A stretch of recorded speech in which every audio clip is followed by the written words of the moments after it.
نہ صرف وہاں رہنے والے مسلمان اس پورے سسٹم کے بینیفیشری ہیں, یہاں کے رہنے والے مسلمان بھی بینیفیشری ہیں ان کے ریمیٹنس کے اوپر.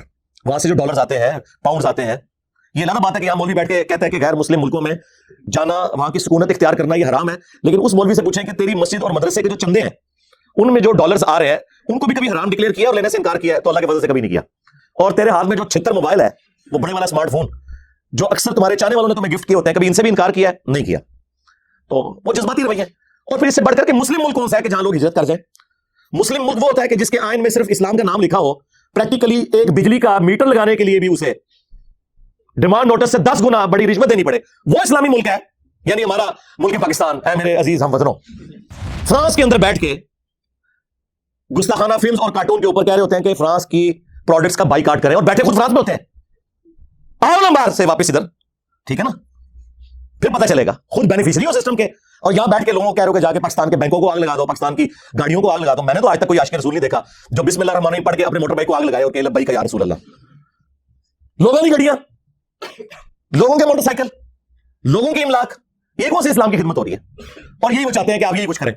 اپنا حال یہ ہے کہ میلاد کے جلوس کے اندر ہزاروں بندہ ہوتا ہے, اور جیسے ہی زہر کی نماز کا وقت ہوتا ہے 99% لوگ اپنے گھروں کو لنگر اور نیاز لے کے چلے جاتے ہیں, مسجد میں 1% لوگ بھی مشکل سے جاتے ہیں. اور تھوڑی دیر پہلے لگ رہا ہوتا ہے کہ اس وقت دنیا میں اگر سب سے بڑے عاشقان رسول ہیں تو وہ اس مجمع کے اندر موجود ہے. دوسری طرف 10 محرم کے جلوس کے اندر لگ رہا ہوتا ہے کہ آج اگر کوئی بھی یزید سامنے آئے گا وہ بچے گا نہیں, کیونکہ یہ عاشقان حسین نکلے ہوئے ہیں. اور جیسے ہی زہر عصر کی نماز کا وقت ہوتا ہے اور وہ ان جلوسوں کے دوران ظہرین کی نماز پڑھاتے ہیں نا, تو 99% لوگ سائڈ پہ ہو جاتے ہیں, ساڑھے کپڑے پلیت رہے, پلیتو کپڑے پلیت رہے, مسلمان اور کپڑے پلیت. ان مسلمانوں کو قرآن کو آگ لگانے کے اوپر غصہ آ جاتا ہے, بہت اچھی بات ہے, لیکن قرآن کو آگ تو آپ لوگوں نے پریکٹیکلی لگا دی ہوئی ہے. قرآن کی کسی بات کے اوپر عمل نہیں کر رہے. یہ قرآن کا حکم تھا نا, سورہ روم آیت نمبر 31, وَأَقِيمُوا الصَّلَاةَ وَلَا تَكُونُوا مِنَ الْمُشْرِكِينَ. دیکھنا, نماز کو قائم کرنا, مشرک نہ ہو جانا. قرآن کو آگ تو مسلمانوں نے لگائی ہوئی ہے. قرآن چیخ چیخ کے کہہ رہے ہیں کہ جو نماز نہیں پڑھتا وہ پاکستان کے شناختی کارڈ میں مسلمان ہے, اللہ کے ہاں وہ مسلمان نہیں ہے. صحیح مسلم میں یہ حدیث لکھی رہ گئی 246 کہ بندے کے کفر اور ایمان, شرک اور اسلام کے درمیان فرق ہی نماز ہے. قرآن کے پہلے صفحے کا ٹیسٹ دنیا کے کروڑوں مسلمان پاس نہیں کر سکتے. ایاک نعبد و ایاک نستعین, یہ قرآن میں لکھا رہے گا. ماشاءاللہ فجر کی نماز میں یہ پڑھ کے نکلتا ہے, اور مسجد کے ساتھ جو دربار ہے ریگولرلی حاضری دے کے اس بابے سے بھی مانگ کے گھر آتا ہے. تو کیا نماز تو پڑھی, تو مسلمان ہے. تیری ہر نماز کی ہر رکعت میں تو یہ نہ پڑھے تیری نماز ہی نہیں ہوتی. ایاک نعبد و ایاک نستعین, اللہ عبادت بھی تیری کریں گے, دعا بھی تجھی سے مانگیں گے, مدد بھی تجھی سے مانگیں گے. یہاں مدد مانا دعا کے ہے, لیکن یہاں مولویوں نے پھر پٹی پڑھا دی, ان کا نہیں جی امی سے روٹی نہ مانگے. اندازہ کریں, اندازہ کریں قرآن کا مذاق اڑا رہے ہیں, حالانکہ انہیں پتا ہے کہ قرآن میں یہ آیت موجود ہے, وَتَعَاوَنُوا عَلَى الْبِرِّ وَالتَّقْوَى وَلَا تَعَاوَنُوا عَلَى الْإِثْمِ وَالْعُدْوَانِ. نیکی اور پرہیزگاری کے کاموں میں ایک دوسرے کی مدد کرو اور برائی میں الگ رہو.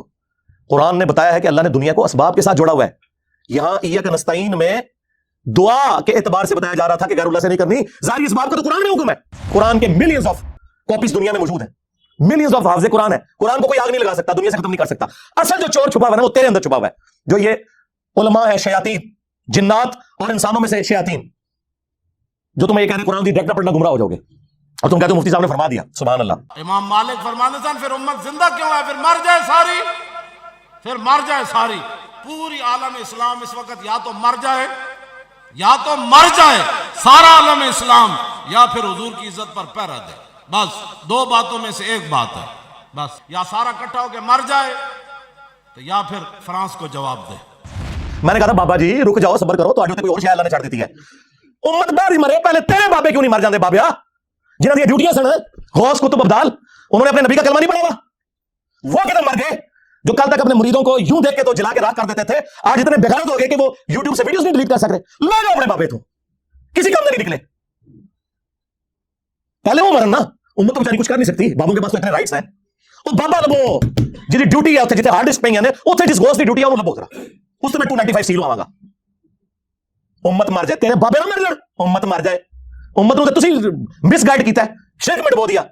او جی لاہوری 1000 سال تو بابا بیٹھے ہے تے پال رہا لوگوں, چھڑ دے آج چندے بند کر دینا گورنمنٹ, کتے پھرن گے دربار ہوتے تواڈے, صفائی کرنے والا کوئی نہیں ہوگا, بند کرو چندے, بابا پال رہا ہے. تواڈے چندے تے پلدے نے تے تسی کہتے بابا پال رہا ہے. شرم کی کوئی انتہا ہوتی ہے.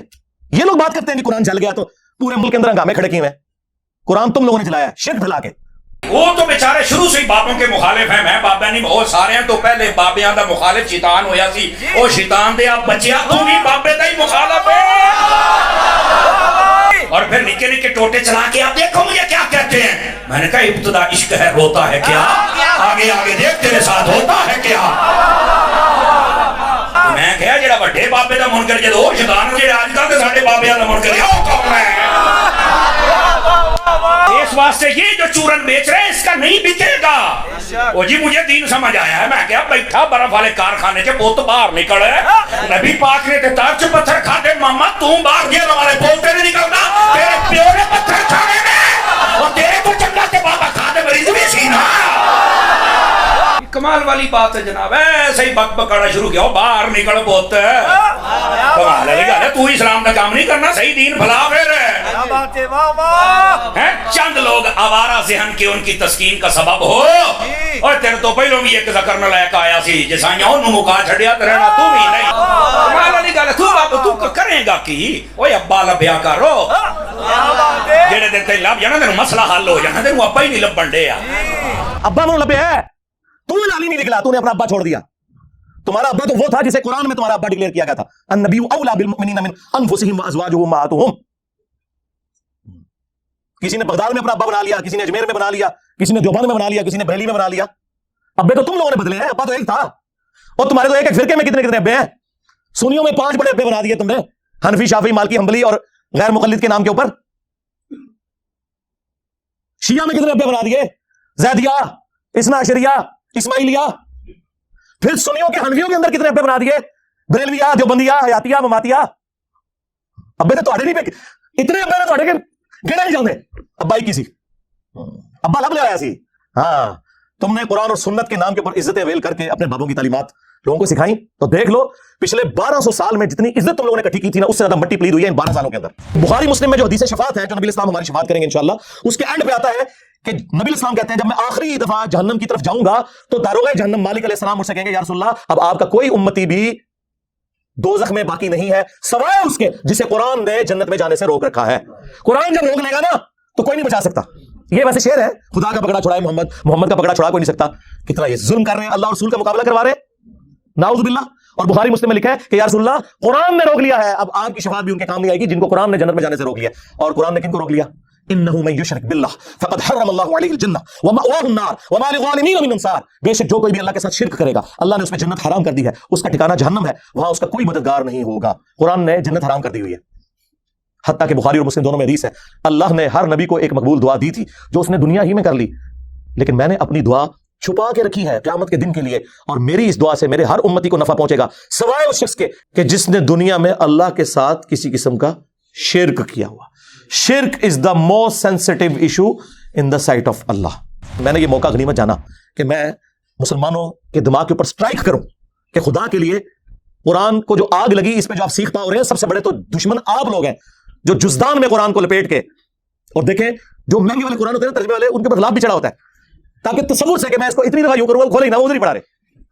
بلکہ میں نے تو ریکویسٹ کی ہے کہ پاکستان کے آئین میں جہاں یہ چیز شامل ہے کہ پاکستان میں قرآن غلطیوں سے پاک پرنٹ کیا جائے گا, یہ بہت بڑا جرم ہے. اس لیے قرآن کے اینڈ پہ لکھا ہوتا ہے کہ اگر وہ غلطی دیکھے تو واپس بھیجیں, ہم آپ کو نیا نسخہ دیں گے. پاکستان کے آئین میں یہ چیز بھی داخل کی جائے کہ بغیر ترجمے کے قرآن چھاپنا حرام ہو. یعنی پاکستان کے قانون میں, میں وہ شرعی طور پہ حرام نہیں لفظ استعمال کر رہا, چلے جرم کہنے اس کو. بھائی پاکستان میں کیا تک بنتا ہے جہاں 99.99% لوگ عربی نہیں جانتے, وہاں عربی والا قرآن صرف پرنٹ کرنا کتنا بڑا ظلم ہے. الحمدللہ رب العالمین والصلاة والسلام علی سید الانبیاء والمرسلین وعلی آلہ واصحابہ وازواجہ اجمعین الی یوم الدین. الحمدللہ آج 29 جنوری 2023 کو سنڈے کے دن ہمارا یہ پبلک سیشن نمبر 79 منعقد ہونے جا رہا ہے. آپ کے یہ سوالات ریئل ٹائم پرچیوں کی شکل میں میرے پاس آ چکے ہیں. انشاءاللہ ہم اسے بعد میں ڈسکس کرتے ہیں. پہلے کرنٹ افیئر کے طور پہ جو اس وقت پوری دنیا کے اندر ایک ایشو اٹھا ہوا ہے مسلمانوں کے حوالے سے, سویڈن کے اندر ایک غیر مسلم نے اپنی اگنورنس کی وجہ سے, اسلام دشمنی کی وجہ سے, ٹرکی, ایکس نیم تو ٹرکی تھا اب ترکیے ہے, ان کی ایمبیسی کے باہر انہوں نے سویڈن کے اندر ایک احتجاج کیا کہ مسلمانوں کو امیگریشن کیوں دی جا رہی ہے یہاں پہ. ظاہر ہے مسلمانوں کی آبادی وہاں پہ بڑھ رہی ہے, اس کی وجہ سے وہ اپنے آپ کو سیکیور فیل نہیں کر رہے. پلس انہوں نے گورنمنٹ سے کہا کہ آپ بھی نیٹو کو جوائن کریں, اور اس دوران قرآن حکیم کی ایک کاپی کو انہوں نے وہاں پہ آگ لگائی, نعوذ باللہ من ذالک, جس کی وجہ سے پوری دنیا کے اندر مسلمانوں میں ایک غم و غصہ ہے جو بالکل جینون ہے, اس میں تو کوئی شک نہیں ہے. آج کے اس ماڈرن دور کے اندر فریڈم آف ایکسپریشن کے نام کے اوپر اس طرح کی غیر اخلاقی حرکات کرنا ان ملکوں کے اندر جن ملکوں میں کتوں کا بھی احترام کیا جاتا ہے, ان کے بھی رائٹس ہیں, اور دنیا میں 1.5 ارب انسان اس کتاب کو اپنے ماں باپ, اولاد, سب لوگوں سے بڑھ کر عزیز سمجھتے ہیں. یہ اس پلانٹ ارتھ پہ اللہ اور اس کے رسول کی آخری نشانی ہے عز و جل و صلی اللہ علیہ وآلہ وسلم. تو اس کی عزت اور احترام ہمارے ایمان کا تقاضا ہے. اسی وجہ سے آپ دیکھ رہے ہیں کہ مین میڈیا کے اوپر بھی یہ چیز کافی ہائی لائٹ ہوئی, اور دنیا میں وہ کنٹریز جو کہ عموماً سمجھے جاتے ہیں کہ یہ یورپ اور امریکہ کے انفلوئنس میں ہیں, انہوں نے بھی اس واقعے کے اوپر سخت احتجاج کیا, جس میں ٹاپ آف دا لسٹ سعودی عرب ہے, UAE ہے, ایران ہے, اور خود ترکیے. اس میں بھی ان کے ملک کے اندر کافی بڑا احتجاج ہوا سویڈن کی ایمبیسی کے سامنے. اور الحمدللہ یہ مسلمانوں کی تربیت ہے کہ مسلمانوں نے اس کے ریونج میں بائبل کو آگ نہیں لگائی. ویسے تو وہ کرسچن بھی نہیں ہوگا, یہ زیادہ تر تو سیکولر اور ایتھیسٹ لوگ ہیں, ان کا کوئی دین مذہب ہی نہیں. اور طیب اردگان نے بڑا سخت بیان جاری کیا. انہوں نے ویڈیو میں یہ بات کی کہ ہم سویڈن کی نیٹو میں جو شمولیت ہے اس کی مخالفت کریں گے اس واقعے کے بعد. اور اس کے علاوہ بھی کافی سخت انہوں نے گفتگو کی. اور انہی دنوں میں ان کا جو ڈیفنس منسٹر تھا, ڈیفنس سیکٹری, اس کا کوئی دورہ بھی تھا ٹرکی کا, ترکیے کا, جو کینسل کر دیا گیا اسی وجہ سے کہ انہوں نے یہ بے حرمتی والا کام کیا. یہ واقعے وقتاً فوقتاً ہوتے رہتے ہیں. ناروے میں بھی ہوا تھا, آپ کو پتا ہے, 2019 نومبر کے اندر. اس کے اوپر بھی میں نے کافی تفصیلی ویڈیو ریکارڈ کروائی تھی. اس کے علاوہ بھی گستاخانہ فلمز اور کارٹونز کے حوالے سے بھی میرا کاؤنٹر نیریٹو آلریڈی ریکارڈڈ ہے. بار بار یہ گفتگو کرتے ہوئے بھی بعض اوقات ایک تکلیف سے گزرنا پڑتا ہے, لیکن چونکہ اب یہ ایک موقع ہے کہ ہم امت کو اس حوالے سے تھوڑی گائیڈ لائنز دیں کہ انہوں نے کرنا کیا ہے. سب سے پہلے تو یہ ہے کہ یہ جو احتجاج کا طریقہ اختیار کیا گیا ہے پلے کارڈز کے ذریعے اور ایمبیسیز کے باہر, یہ بہت اچھا طریقہ ہے. اس ماڈرن ورلڈ میں آپ نے احتجاج اسی طریقے سے ریکارڈ کروانا ہے. لیکن کسی کی گاڑی کو آگ لگا دینا, کسی بلڈنگ کے اوپر پتھراؤ کرنا, اور عام جو پولیس کے اہلکار ہیں جن کا کام سیکیورٹی کے اوپر ہے انہیں مارنا پیٹنا, یہ بالکل غیر اخلاقی حرکات ہیں. اس کی کوئی ضرورت نہیں ہے. ان بیچاروں کا کیا قصور ہے؟ وہ تو اپنی ایک ڈیوٹی پوری کر رہے ہیں. ظاہر ہے وہ گورنمنٹ کی غلط پالیسی ہے, اور دیکھیں بعد میں سویڈن کو احساس بھی ہوا ہے اور انہوں نے خود بھی مذمت کر دی. ایک طرف انہوں نے اجازت دی ہوئی, دوسری طرف مذمتی بیان بھی جاری کر دیا. تو انہیں احساس ہو گیا کہ یہ کام یعنی ایک لمٹ کو کراس کر گیا. بہرحال ایسے سارے مواقع کے اوپر کوئی ایسی ایکٹیویٹی پرفارم نہیں کرنی چاہیے جس کی وجہ سے ان کے اصل مقاصد پورے ہو جائیں. اصلی جو ان کا مقصد ہے وہ ہے مسلمانوں کی امیگریشن کے حقوق وہاں سے ختم کرنا. اس کے بعد وہ یہ چاہتے ہیں کہ چونکہ مسلمان وہاں پہ آتے ہیں اور ان کے ساتھ غیر مسلموں کا انٹریکشن ہوتا ہے, اس کی وجہ سے اسلام لوگ قبول بھی کرتے ہیں مسلمانوں کے اخلاق سے اور قرآن کی طاقت کی وجہ سے جب انگریزی میں وہ ترجمہ پڑھتے ہیں.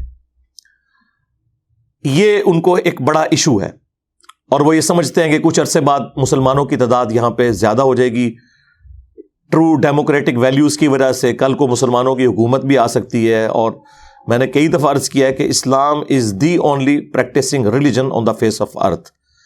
اس پلانٹ ارتھ پہ اگر کوئی پریکٹسنگ ریلیجن ہے نا, وہ صرف اسلام ہے. باقی مذہب بھی چل رہے ہیں, سکھ بھی بڑے اسٹرانچ ہیں اپنے عقائد کے اندر, یہودی بھی بڑے اسٹرانچ ہیں, لیکن اتنے بڑے پیمانے کے اوپر پریکٹسنگ ریلیجن جس کے ماننے والے 1.5 ارب کے قریب 1.5 بلین لوگ ہوں, آج بھی اسی طریقے سے 5 وقت نماز پڑھی جاتی ہو پوری دنیا کے اندر، اور آج بھی وہ انٹرنیشنل گیدرنگ حج کی ہوتی ہو، آج بھی سارے مسلمان ایک ہی طرف رخ کر کے نماز پڑھتے ہوں، اب اتنے بڑے لیول کے اوپر اور کسی بھی مذہب کے فالوورز نہیں ہیں، اور نہ اتنی سختی سے کاربند اپنی تمام کمزوریوں کے باوجود، تو کوئی ایسی ایکٹیویٹی پرفارم نہیں ہونی چاہیے کہ وہاں پہ رہنے والے جو کاروباری لوگ ہیں، جنہیں وہاں پر کمائی کا ایک اچھا ذریعہ میسر ہے، وہاں پہ تو آپ کو پتہ ہے رول آف لا ہے، باہر کے لوگوں کو بھی وہ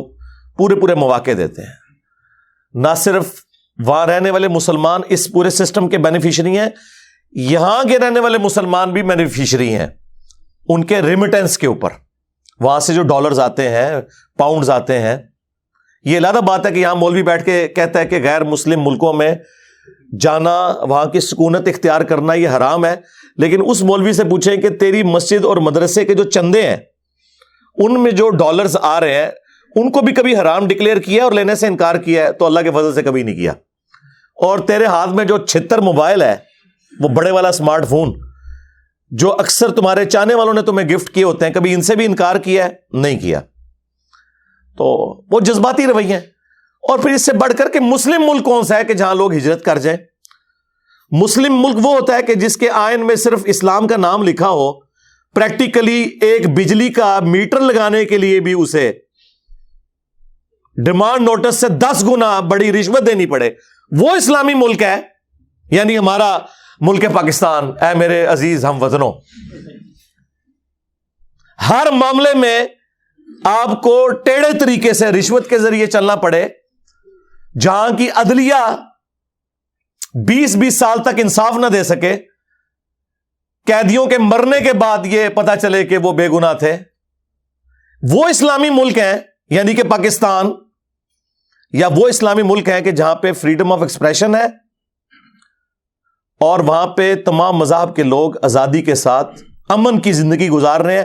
حتیٰ کہ جو سو کالڈ اسلامک ملک ہیں، پاکستان، سعودیہ، ایران، وہاں پہ بھی جو دینی طبقہ ہے مسلمانوں کے، انہوں نے بھی اگر پناہ لینی ہوتی ہے تو یورپ اور امریکہ میں جاتے ہیں۔ تو مجھے بتائیں اسلامی ملک پھر یہ ہیں کہ وہ ہیں؟ خالی نام لگانے سے بات کیا کریں جی۔ غیر مسلم ملکوں میں ہمیں تو غیر مسلم ملک وہی نظر آ رہے ہیں کہ جہاں صرف نام اسلام والا ہے، کام سارے غیر مسلموں والے ہیں۔ اور اصل میں مسلم ملک وہ ہیں کہ جن کا نام غیر مسلموں والا ہے، کام میجورٹی اسلام والے ہیں۔ جس دین میں عدل نہ ہو، قرآن میں اللہ تعالیٰ نے جگہ جگہ یہ چیز نازل فرمائی ہے کہ اللہ تعالیٰ نے کتابیں اور انبیاء ایک مقصد کے لیے بھیجے ہیں کہ دنیا کو عدل و انصاف سے بھرنا ہے۔ عدل کے اندر ہی ہر چیز آ جاتی ہے، حقوق اللہ بھی، حقوق العباد بھی۔ یہ بھی عدل کا تقاضا ہے نا کہ اللہ کا حق آپ کسی اور کو نہ دیں۔ توحید عدل ہے نا، ماں باپ کے حقوق عدل ہے، بیوی بچوں کے ساتھ اس نے سلوک کرنا عدل ہے، کسی کو دھوکہ نہ دینا یہ عدل ہے۔ اور عدل و انصاف کا حالیہ آپ کے سامنے ہے اس ملک کے اندر۔ تو یہ اسلامی غیر اسلامی ملک ان چکروں سے باہر نکلیں، خدا کے لیے کوئی ایسی ایکٹیویٹی پرفارم نہ کریں۔ فرانس کے اندر بیٹھ کے گستاخانہ فلمز اور کارٹون کے اوپر کہہ رہے ہوتے ہیں کہ فرانس کی پروڈکٹس کا بائیکاٹ کریں، اور بیٹھے خود فرانس میں ہوتے ہیں۔ آؤ نا باہر سے واپس ادھر، ٹھیک ہے نا؟ پھر پتہ چلے گا، خود بینیفیشری ہو سسٹم کے، اور یہاں بیٹھ کے لوگوں کو کہہ رہے ہو کہ جا کے پاکستان کے بینکوں کو آگ لگا دو، پاکستان کی گاڑیوں کو آگ لگا دو۔ میں نے تو آج تک کوئی عاشق رسول نہیں دیکھا جو بسم اللہ الرحمن الرحیم پڑھ کے اپنے موٹر بائک کو آگ لگائے اور کہ لبیک یا رسول اللہ۔ لوگوں کی گاڑیاں، لوگوں کے موٹر سائیکل، لوگوں کی املاک، یہ کون سی اسلام کی خدمت ہو رہی ہے؟ اور یہی وہ چاہتے ہیں کہ آپ یہی کچھ کریں۔ اور میرے خیال ہے جو ان کے مقاصد ہیں وہ مسلمان بڑے اچھے طریقے سے پورے کر رہے ہیں۔ اپنا حال یہ ہے کہ میلاد کے جلوس کے اندر ہزاروں بندہ ہوتا ہے، اور جیسے ہی ظہر کی نماز کا وقت ہوتا ہے 99% لوگ اپنے گھروں کو لنگر اور نیاز لے کے چلے جاتے ہیں، مسجد میں 1% لوگ بھی مشکل سے جاتے ہیں۔ اور تھوڑی دیر پہلے لگ رہا ہوتا ہے کہ اس وقت دنیا میں اگر سب سے بڑے عاشقان رسول ہیں تو وہ اس مجمع کے اندر موجود ہیں. دوسری طرف 10 محرم کے جلوس کے اندر لگ رہا ہوتا ہے کہ آج اگر کوئی بھی یزید سامنے آئے گا وہ بچے گا نہیں, کیونکہ یہ عاشقان حسین نکلے ہوئے ہیں. اور جیسے ہی ظہر اور عصر کی نماز کا وقت ہوتا ہے اور وہ ان جلوسوں کے دوران ظہرین کی نماز پڑھاتے ہیں نا, تو 99% لوگ سائڈ پہ ہو جاتے ہیں, ساڑھے کپڑے پلید نے, پلید دو کپڑے پلید نے, مسلمان اور کپڑے پلید. اور چند لوگ آپ کو نماز پڑھتے ہوئے نظر آئیں گے. یہ پریکٹیکلی مسلمانوں کی حالت ہے. اور ان مسلمانوں کو قرآن کو آگ لگانے کے اوپر غصہ آ جاتا ہے, بہت اچھی بات ہے, لیکن قرآن کو آگ تو آپ لوگوں نے پریکٹیکلی لگا دی ہوئی ہے. قرآن کی کسی بات کے اوپر عمل نہیں کر رہے. یہ قرآن کا حکم تھا نا, سورہ روم آیت نمبر 31, وَأَقِيمُوا الصَّلَاةَ وَلَا تَكُونُوا مِنَ الْمُشْرِكِينَ. دیکھنا نماز کو قائم کرنا, مشرک نہ ہو جانا. قرآن کو آگ تو مسلمانوں نے لگائی ہوئی ہے. قرآن چیخ چیخ کے کہہ رہا ہے کہ جو نماز نہیں پڑھتا وہ پاکستان کے شناختی کارڈ میں مسلمان ہے, اللہ کے ہاں وہ مسلمان نہیں ہے. صحیح مسلم میں یہ حدیث لکھی رہ گئی 246 کہ بندے کے کفر اور ایمان, شرک اور اسلام کے درمیان فرق کی نماز ہے. یہ حدیث مسلم میں ہی لکھی رہ گئی کہ ابن مسعود رضی اللہ تعالیٰ عنہ کہتے ہیں کہ جماعت کے ساتھ نماز پڑھنا یہ سنت خدا ہے, یہ تمہارے نبی کی وہ سنت ہے جو اللہ نے انہیں عطا کی, اگر اسے چھوڑ دو گے تو برباد ہو جاؤ گے. رسول اللہ کے زمانے میں اگر کوئی بیمار بھی ہوتا اور 2 بندوں کے سہارے مسجد میں آ کے نماز پڑھ سکتا تو اس کی کوشش ہوتی کہ میں مسجد میں جماعت سے نماز پڑھوں, کہیں مجھے منافق نہ شمار کر لیا جائے. جماعت چھوڑنے پر رسول اللہ کے زمانے میں سمجھا جاتا تھا صلی اللہ علیہ وآلہ وسلم کے بندہ منافق ہے. صحابہ کرام کو, اہل بیت کو کب معلوم تھا کہ ایسی امت بھی آنے والی ہے جو آپ سے بڑا عشق رسول ہونے کا دعویٰ کرے گی اور نماز ایک نہیں پڑھے گی؟ تو وہ کہتے یار یہ تو بڑا آسان اسلام ہے. تو یہ حدیثیں تو مسلم شریف میں لکھی رہ گئیں, پریکٹیکلی کس نے عمل کیا اس کے اوپر؟ یہ حدیث ترمذی میں لکھی رہ گئی کہ ہمارا اور منافقین کا عہد نماز کی بنیاد پہ ہے, جس نے نماز چھوڑی اس نے کفر کیا. ہاں, یہ صحابہ کرام علیہم رضوان کا فتویٰ ترمذی میں ہی رہ گیا. عبداللہ بن شقیق تابعی کہتے ہیں کہ صحابہ کرام علیہم رضوان تارک الصلاح کے سوا کسی کی تکفیر نہیں کرتے تھے, صرف بے نمازی کو وہ کافر سمجھتے تھے, باقیوں کو وہ تمام غلطیوں کے باوجود مسلمان تصور کرتے تھے. اندازہ کریں, یہ ترمذی میں لکھا رہ گیا جناب. ہاں, ہم جب چیخ چیخ کے یہ باتیں بیان کرتے ہیں لوگ کہتے ہیں یار یہ کس قسم کی باتیں کر رہے ہیں, یہ کہاں پہ لکھی ہوئی ہیں؟ سرکار کتابوں میں لکھی ہوئی ہیں. یہی تو ہم آپ سے کہہ رہے ہیں کہ مرنے سے پہلے اے مسلمان کر لے اس پہ غور, کتابوں کا خدا اور ہے, بابوں کا خدا اور. یہ حدیث ابو داؤد میں ہی لکھی رہ گئی کہ بچہ جب 7 سال کا ہو جائے تو اسے نماز کا حکم دو, اور نہ پڑھے 10 سال کی عمر میں اسے سزا بھی دو, اور 10 سال کے بچوں کے بستر بھی الگ کر دو. یہ ابو داؤد میں لکھی رہ گئی حدیث. عمل کس نے کیا؟ یہ حدیث ابن ماجہ میں لکھی رہ گئی کہ نبی علیہ السلام نے فرمایا اے معاذ اللہ کے ساتھ شرک نہ کرنا, خواہ تمہارے ٹکڑے ٹکڑے کر دیے جائیں, تمہیں قتل کر دیا جائے, سولی دے دیا جائے, یا آگ میں زندہ جلا دیا جائے, شرک نہ کرنا. یہ پہلی نصیحت. اسی حدیث میں دوسری نصیحت, نماز نہ چھوڑنا. تمہارا اللہ کے ساتھ عہد نماز کی بنیاد پہ ہے, اگر تم نے نماز چھوڑ دی تو اللہ کا ذمہ اٹھ گیا تم سے. اور تیسری چیز فرمایا شراب نہ پینا یہ تمام برائیوں کی جڑ ہے. تو یہ حدیثیں تو لکھی رہ گئی سرکار.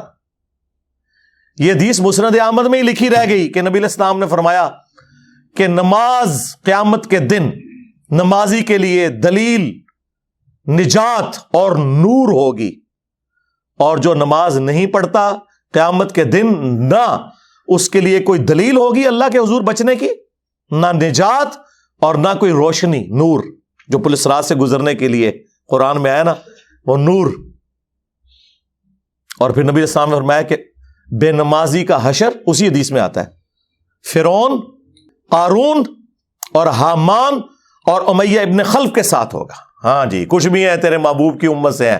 محبوب تو پہلے ہی بتا گئے ہیں کہ بے نمازی تیرا حشر تو فرعون کے ساتھ ہونا ہے، تیرا حشر قارون کے ساتھ ہونا ہے، امیہ ابن خلف کے ساتھ ہونا ہے. اور یہ تو میں آپ کو صرف ایک بات کر رہا ہوں. اب اگر میں قرآن کی توحید بیان کرنا شروع کروں تو قرآن کے پہلے صفحے کا ٹیسٹ دنیا کے کروڑوں مسلمان پاس نہیں کر سکتے. ایاک نعبد و ایاک نستعین، یہ قرآن میں ہی لکھا رہے گا. ماشاءاللہ فجر کی نماز میں یہ پڑھ کے نکلتا ہے اور مسجد کے ساتھ جو دربار ہے ریگولرلی حاضری دے کے اس بابے سے بھی مانگ کے گھر آتا ہے. تو کیا نماز تو پڑھی؟ تو مسلمان ہے، تیری ہر نماز کی ہر رکعت میں تو یہ نہ پڑھے تیری نماز ہی نہیں ہوتی. ایاک نعبد و ایاک نستعین، اے اللہ عبادت بھی تیری کریں گے، دعا بھی تجھی سے مانگیں گے، مدد بھی تجھی سے مانگیں گے. یہاں مدد مانا دعا کے ہے، لیکن یہاں مولویوں نے پھر پٹی پڑھا دی. ان کا نہیں جی امی سے روٹی نہ مانگے. اندازہ کریں قرآن کا مذاق اڑا رہے ہیں، حالانکہ انہیں پتہ ہے کہ قرآن میں یہ آیت موجود ہے وَتَعَاوَنُوا عَلَى الْبِرِّ وَالتَّقْوَى وَلَا تَعَاوَنُوا عَلَى الْإِثْمِ وَالْعُدْوَانِ، نیکی اور پرہیزگاری کے کاموں میں ایک دوسرے کی مدد کرو اور برائی میں الگ رہو. قرآن نے بتایا ہے کہ اللہ نے دنیا کو اسباب کے ساتھ جوڑا ہوا ہے. یہاں ایاک نستعین میں دعا کے اعتبار سے بتایا جا رہا تھا کہ غیر اللہ سے نہیں کرنی. ظاہری اسباب کا تو قرآن میں حکم ہے، لیکن دیکھ لیں. اور پھر جس شان سے اللہ تعالیٰ نے سورۃ النمل میں ذکر کیا، حیران کن بات آپ کو بتاؤں، اہل تشیع کے ہاں صبح و شام کی دعاؤں میں، سنت اذکار میں سورۃ النمل کی آیت نمبر 62 پڑھی جاتی ہے. ترجمہ نہیں کبھی کسی نے پڑھا.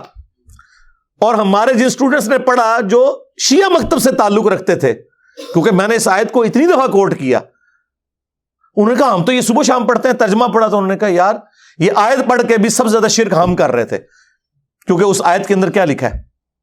اَمَّن يُجِيبُ الْمُضْطَرَّ إِذَا دَعَاهُ، بھلا بتاؤ کون ہے جو تکلیف میں گھرے ہوئے شخص کی فریاد کو سنتا ہے، وَيَكْشِفُ السُّوءَ، اور اس سے اس کی برائی کو، تکلیف کو دور کر دیتا ہے، وَيَجْعَلُكُمْ خُلَفَاءَ الْأَرْضِ، اور تمہیں اگلوں کا خلیفہ کرتا ہے زمین پر، تمہارے ماں باپ کے مرنے کے بعد تم، تمہارے مرنے کے بعد تمہاری اولاد کو. اَإِلَٰهٌ مَّعَ اللَّهِ، کیا اللہ کے ساتھ کوئی اور معبود بھی ہے؟ قَلِيلًا مَّا تَذَكَّرُونَ، لیکن بہت کم ہی تم نصیحت حاصل کرتے ہو. بالکل صدق اللہ العظیم، بہت کم لوگوں نے نصیحت حاصل کی. اس آیت میں کلیئر کٹ لکھا ہے کہ جو اللہ کے سوا کسی اور سے دعا کرتا ہے گویا وہ اسے خدا بنائے ہوئے ہے. یا علی مدد کا مطلب سادہ نہیں ہے، اس کا مطلب ہے کہ آپ نے مولا علی کو اللہ کے مقابلے پر خدا تصور کر لیا. نہیں جی ہم تو انہیں اللہ کا بندہ مانتے ہیں. نہیں جناب، قرآن تو یہ کہتا ہے کہ اللہ کا بندہ مان کے یا بغیر بندہ مان کے. جب تمہارا یہ عقیدہ ہے کہ اللہ کے سوا کوئی تمہاری تکلیف دور کر سکتا ہے، جی پیچھے اللہ ہی ہے. اچھا اللہ پیچھے رکھنے ہنستے؟ یہ دیکھیں حدیث میں لکھا ہوا ہے نماز کا طریقہ. اور نہیں جی ہمارے امام صاحب نے بھی تو وہی کچھ بتایا نا، پیچھے تھے اتنے بھی نبی علیہ السلام نے. نبی علیہ السلام پیچھے رکھنے کے لیے؟ میرے نبی سا ہے ہی کوئی نہیں، تیرے بابے تھے شے ہی کوئی نہیں. اللہ پیچھے، رسول پیچھے، آگے تمہارے بابے. عزتیں اویل کی ہیں تم نے اللہ اور اس کے رسول کے نام کے اوپر، چندے کھائے ہیں تم نے رسول اللہ کے نام کے اوپر صلی اللہ علیہ وآلہ وسلم. سواریاں سوار کی ہیں تم نے مکے اور مدینے کے نام کے اوپر، اور غداری کی ہے اپنے دین کے ساتھ. ممبروں پہ چڑھ کے کہتے ہو قرآن و حدیث ڈائریکٹ نہ پڑھنا، گمراہ ہو جاؤ گے. واہ، یہ کوئی یہودی یا نصرانی آ کے بات کرے ہم منہ توڑ دیں. جس طرح آج آگ لگانے کے اوپر قرآن کو ہمیں کتنا غصہ چڑھا ہوا ہے. تیرا مفتی ہر جمعے کو کھڑا ہو کے کہ قرآن اور بخاری ڈائریکٹ نہ پڑھنا، گمراہ ہو جاؤ گے.